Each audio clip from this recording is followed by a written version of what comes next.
Le Premier ministre Jean-Michel Sama Lukonde appelle les médias à jouer leur rôle de quatrième pouvoir dans le cadre du devoir de redevabilité qui s'impose à ceux qui dirigent la République. Les détails dans ce journal. Et puis le prochain gouverneur du Kasaï oriental ne doit pas être imposé par Kinshasa. Message fort lancé par les jeunes de cette province au cours d'une manifestation à Mbuji-Mayi.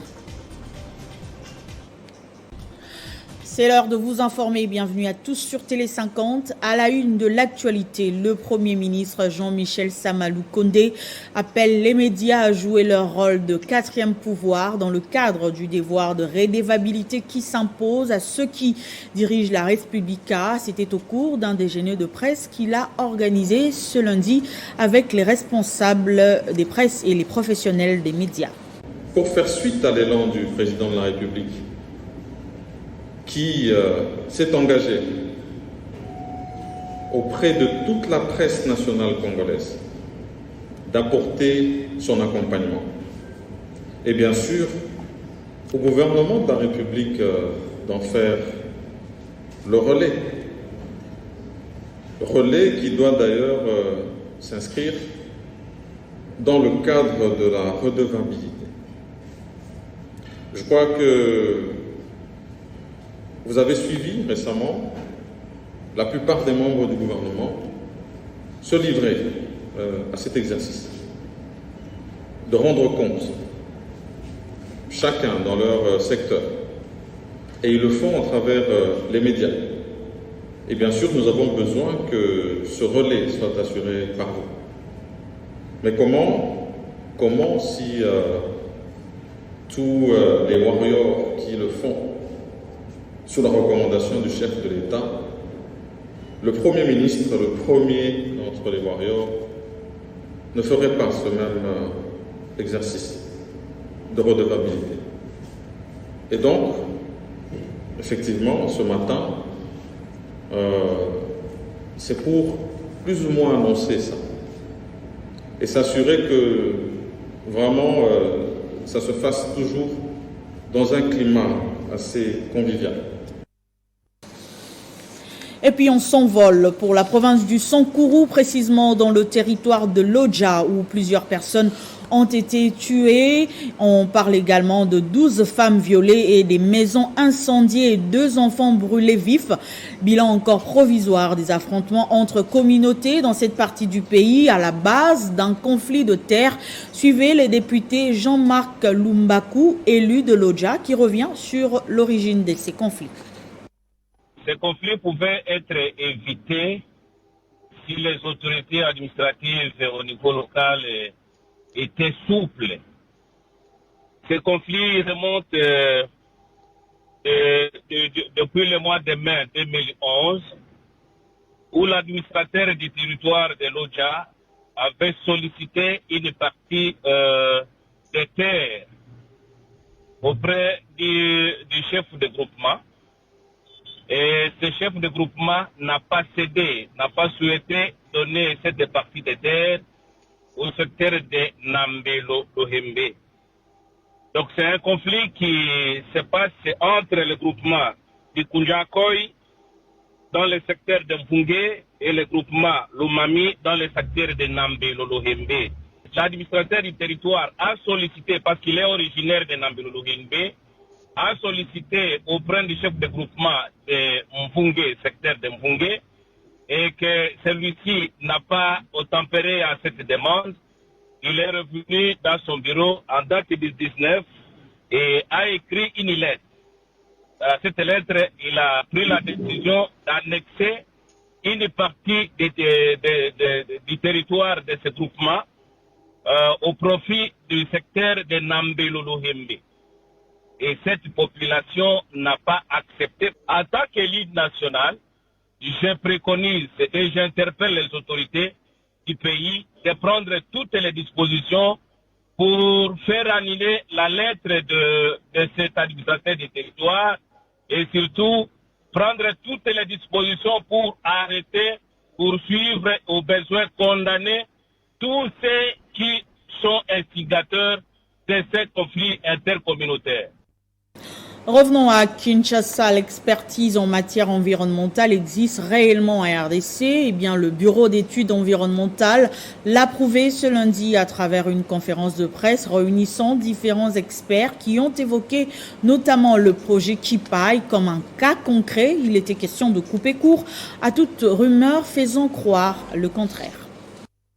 Devant le chevalier de la plume, ces experts ont démontré avec des arguments pointus l'expertise congolaise sur la question de l'environnement en développant tour à tour différentes thématiques telles que l'esquisse de l'expertise environnementale et technique locale, la procédure légale et réglementaire pour l'obtention du contrat de concession obtenu par la société Kipai, ainsi que la localisation du projet Sombwe et le parc national de Lupemba. Pour ces experts congolais, la participation du Bureau d'études environnementales OEMS au projet Kipai dans le Haut-Katanga est une preuve que la République démocratique du Congo dispose réellement d'une expertise avérée en matière environnementale. Il était question de taire les rumeurs, les bruits qui circulent sur le manque d'expertise au niveau local et même des allégations selon lesquelles des études seraient bloquées. Il a été démontré au cours de cet échange qu'une étude environnementale ne se fait pas dans l'intérêt du cabinet et l'issue d'une étude environnementale, l'issue fatale, c'est soit son approbation, soit des recommandations pour amélioration. Ce qui fait que dire qu'une étude est bloquée, cela ne se justifie pratiquement pas. Et pour le cas du projet Kipai dont il est question, il a été démontré que cette étude a franchi toutes les étapes et a été approuvée par les autorités. Dénonçant l'acharnement d'une certaine opinion étrangère, le fondateur du Bureau d'études environnementales et expert Ramazani Jacques a affirmé pour sa part que le projet Kipai est légal et ne constitue pas un danger pour l'environnement. Et puis au Kasaï-Oriental, les jeunes de l'UDPS ont manifesté à Mbuji-Mayi pour protester contre les manœuvres dilatoires de Kinshasa, tendant, selon eux, à imposer un candidat au nom de l'Union sacrée. Les détails dans cet élément. À l'approche de l'élection des nouveaux gouverneurs au Kasaï-Oriental, les agitations vont dans tous les sens sur terrain. La ville de Mbuji-Mayi, capitale mondiale du diamant, attend surtout voir un homme avec des épaules en place pour redonner de l'espoir à un peuple en manque de tout. Et cette fois, le dictat de Kinshasa n'est pas les bienvenus.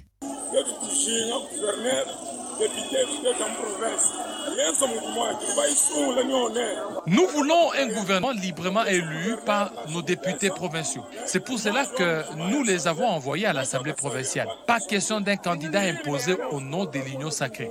Il nous reste 2 ans à sauver. Nous ne voulons plus des distractions.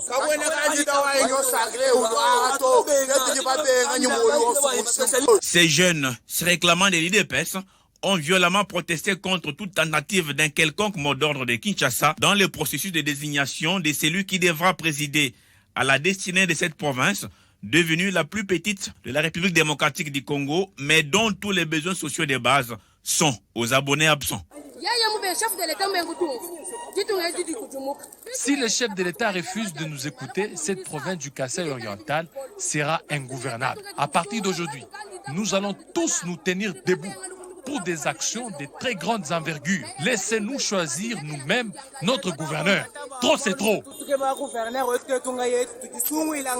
Deux pneus ont été brûlés devant la permanence de l'UDPS chez Maloussé, sur l'avenue Inga et au rond-point de l'université, perturbant ainsi les activités et la circulation dans plusieurs coins de la ville. Ces jeunes promettent de maintenir la pression jusqu'à ce qu'ils obtiendront gain de cause.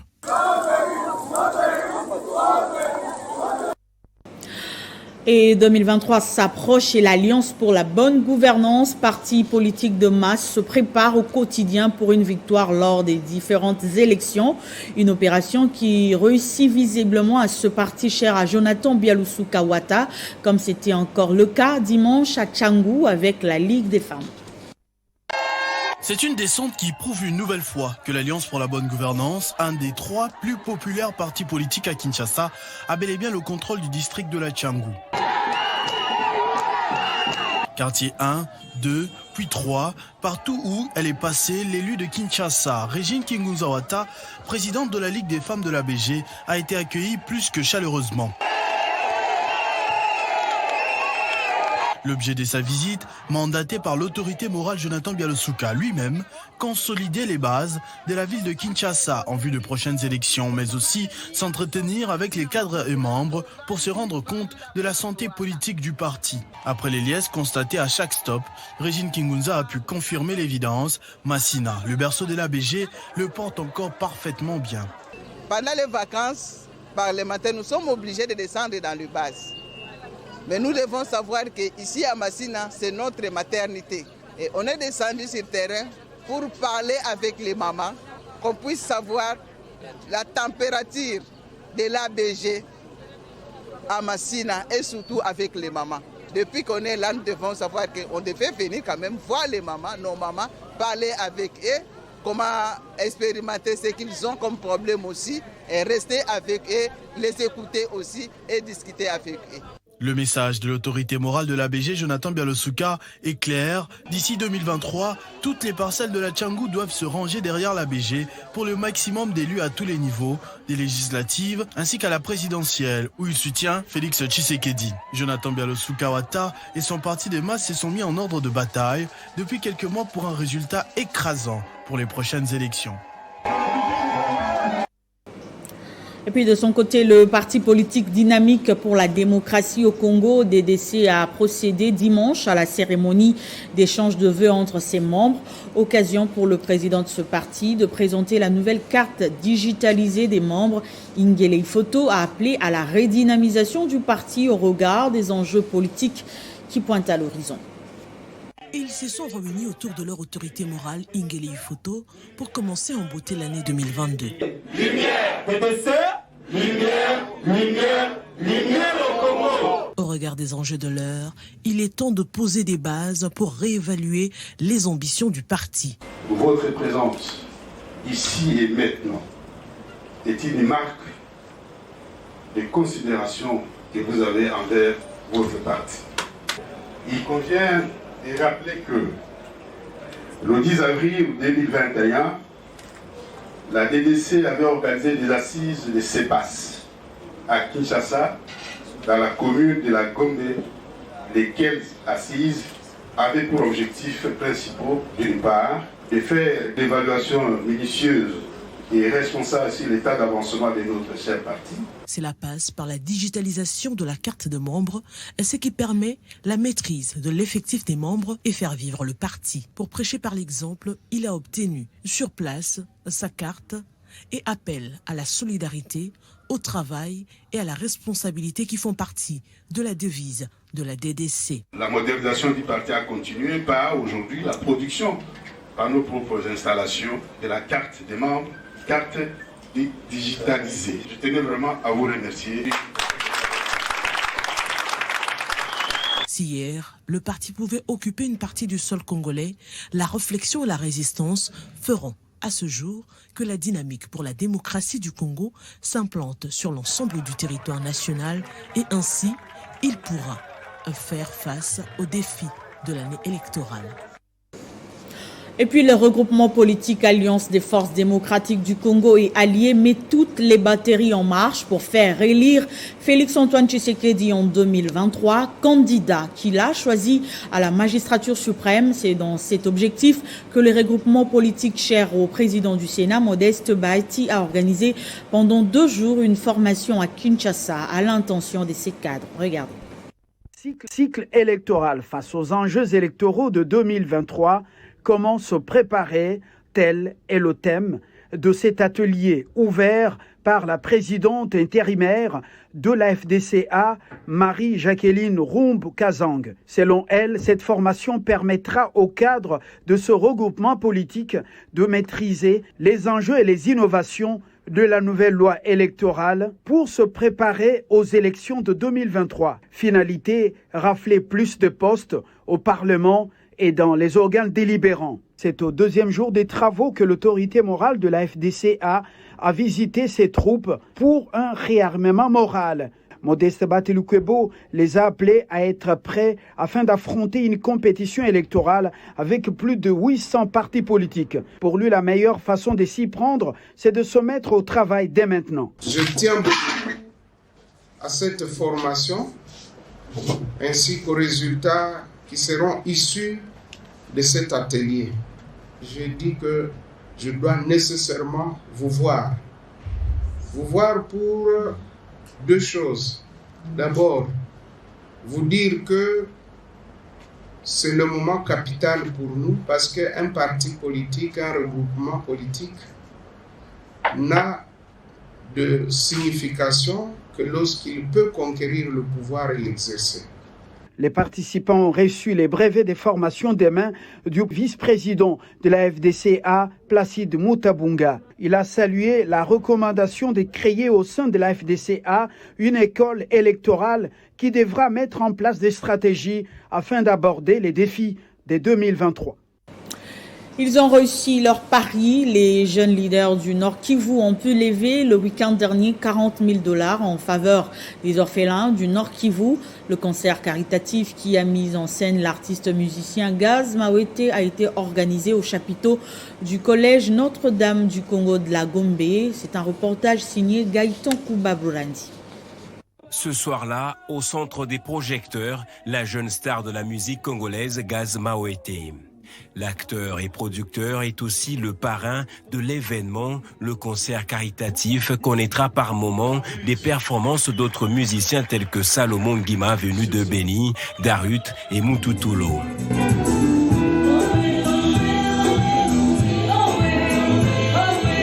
C'est un grand jour pour les jeunes leaders du Nord Kivu qui ont tout mobilisé pour la réussite de l'activité. La levée de fonds va être quand même à la hauteur des attentes. $40,000 récoltés pour venir en aide aux orphelins du Nord Kivu. La main dans le cœur, les JLNK sont satisfaits. Notre objectif était de faire passer le cri des enfants orphelins de Béni quant aux souffrances qu'ils traversent. Et aujourd'hui, nous avons été assistés par les autorités du pays, par des particuliers, par des amis, et qui n'ont pas hésité à poser des gestes significatifs. Et ce que nous sommes venus chercher aujourd'hui, l'objectif de cette activité a été atteint. Nous sommes vraiment satisfaits. Peut-être que vous n'avez pas eu le temps aujourd'hui, mais nous sommes ouverts. Vous pouvez nous contacter afin qu'ensemble, nous puissions finalement donner corps à ce dispensaire-là. L'argent ainsi levé va servir entre autres à la construction d'un hôpital communautaire à Béni-Kassindi afin d'assurer des soins aux victimes des massacres à l'est du pays. L'association attend poursuivre pour d'autres vulnérables avec son élan de charité dans le jour prochain.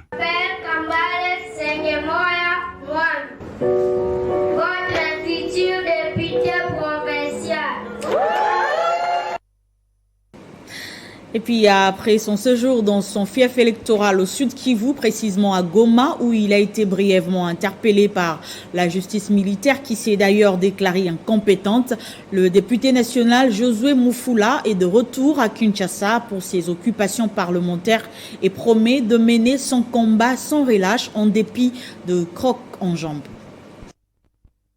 Le jour du verdict, c'est un Josué Mufula serein et confiant en Dieu qui se présente à la cour militaire de Goma. Comme il fallait s'y attendre, cette cour se déclare incompétente pour juger ce député national.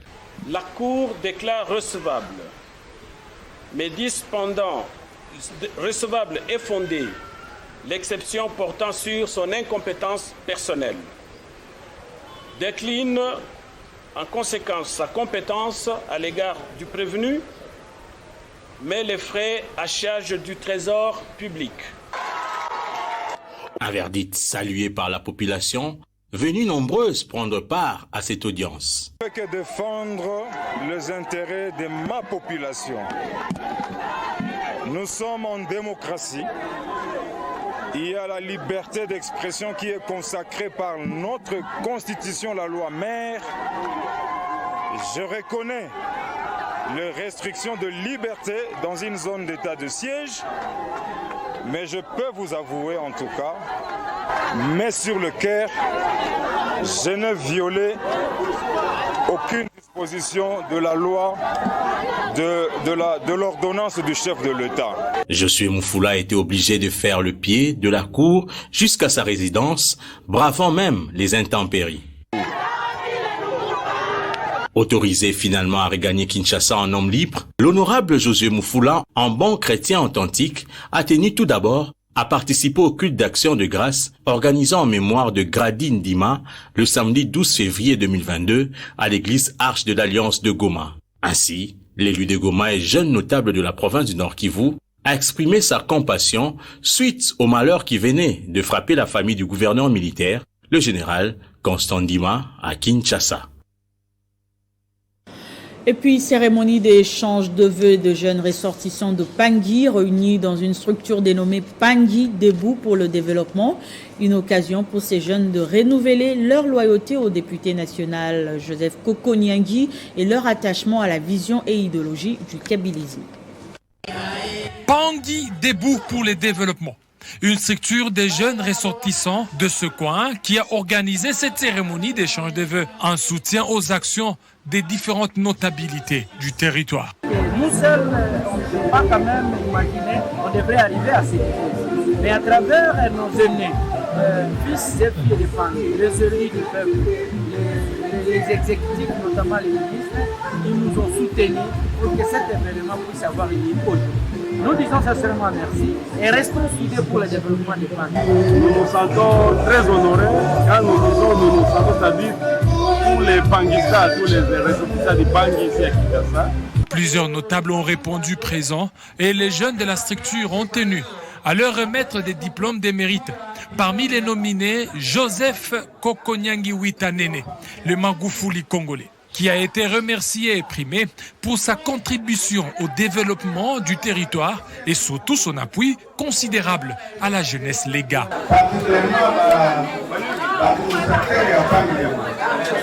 Ils ont pensé à nous, pour le papier, je ne sais pas si je le mérite, mais parmi les bouts, nous allons continuer à vous soutenir. C'est naturel, c'est la place de la famille. Je vous félicite, je vous souhaite combat, parce qu'il ne faut pas vous arrêter ici.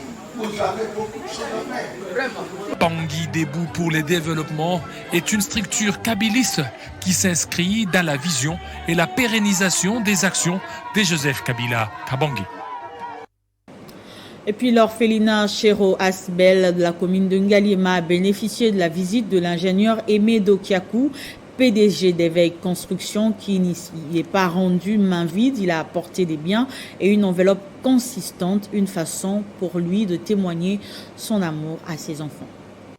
C'est dans une ambiance particulière, accompagné de chants et applaudissements, que les enfants de l'orphelinat Chéro Asbel du quartier Congo dans la commune d'Engaliema ont bénéficié de la visite de l'ingénieur Aimé Dokiakou Mwanza, PDG de la société Éveil Construction. Comme dans ses habitudes de chaque année, Aimé Dokiakou les a remis un lot de biens et une enveloppe, question de subvenir à certains de leurs besoins en cette période d'après-festivité de Nouvel An. Nous sommes une société commerciale. Vous voyez, on fait de bénéfices. Sur nos bénéfices, on pense aussi à partager avec les autres. J'ai compris que au-delà de ce que nous avons amené, donc ils ont encore des besoins. Ils ont encore des besoins. On va voir les jours à venir qu'est-ce qu'on peut faire. J'ai fait appel à la jeunesse consciente d'essayer de faire toujours des actes sociaux. Pas seulement ça, mais de contribuer pour l'avancement du pays dans tous les domaines possibles. Vous comprenez? Donc, prenons l'exemple et tout ça de quoi le président de l'Assemblée, M. Christophe Mbosso. Pendant les fêtes et tout ça, on a vu, il a dîné avec les aveugles, les handicapés en général, et tout ça, c'est de bonnes choses, vous voyez. Et le président de la République aussi fait ce qu'il le fait souvent. Contente de ces gestes, Madame Mami, représentante du responsable de l'orphelinat Chéro, a exprimé sa gratitude face à cet acte de générosité qui intervient à un moment propice. Nous remercions le Seigneur puisqu'on était vidé en stock de jus. Il nous restait qu'un peu de sucre et quelques sachets de thé pour le déjeuner des enfants. En voyant ceci, que le Seigneur vous bénisse. En guise de remerciement, ces enfants ont entonné plusieurs chansons à l'égard de leurs bienfaiteurs, concluant l'activité par une prière en émettant le vœu de les revoir dans un avenir proche. Et puis le gouverneur du Nord-Est province, Robert Liefou, a conduit son homologue du Haut-Katanga, Jacques Yaboula-Katwe, sur la route Solwezi-Likasi et Solwezi-Kipushi, une voie d'intérêt bilatéral entre les deux provinces. Il s'est agi pour les deux délégations d'avoir une idée claire de la situation avant d'envisager sa construction. Le ministre national des infrastructures de la Zambie, Charles Moulepi, était également présent. C'est à l'entrée de la ville de Solwezi que se situe la route menant à Kipushi, dans la partie sud-est de la RDC. Cette route fait jonction avec celle qui conduit à Likasi, à 30 km en quittant le croisement des routes de Solwezi-Shingola et Solwezi-Kipushi. Au lendemain de la réunion du projet de la matérialisation de sa construction, le gouverneur de Nord-Ouest province y a conduit son hôte, le gouverneur du Haut-Katanga, Jacques Yaboula-Katwe, avec toute sa délégation, afin de palper du doigt l'état réel de cette voie d'intérêt bilatéral entre les deux provinces. Le ministre national des infrastructures zambien, Charles Moulepi, était également sur les lieux.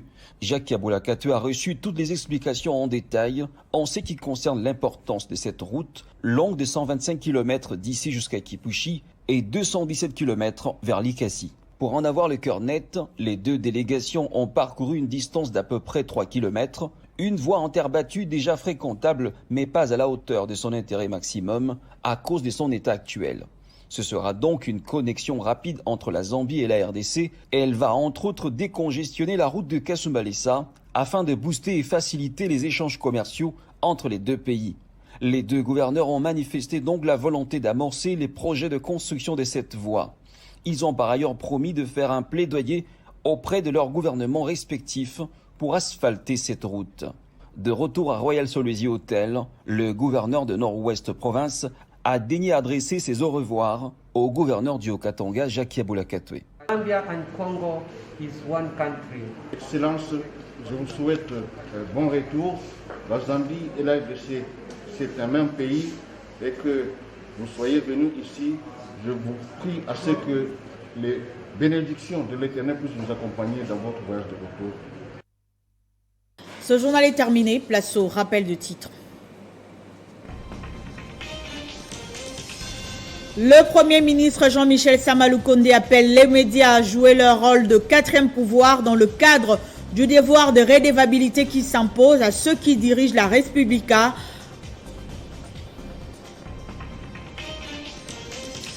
Et puis le prochain gouverneur du Kasaï oriental ne doit pas être imposé par Kinshasa. Message fort lancé par les jeunes de cette province au cours d'une manifestation à Mbuji-Mayi. Merci de nous avoir suivis. L'info est en continu au www.tele50.cd.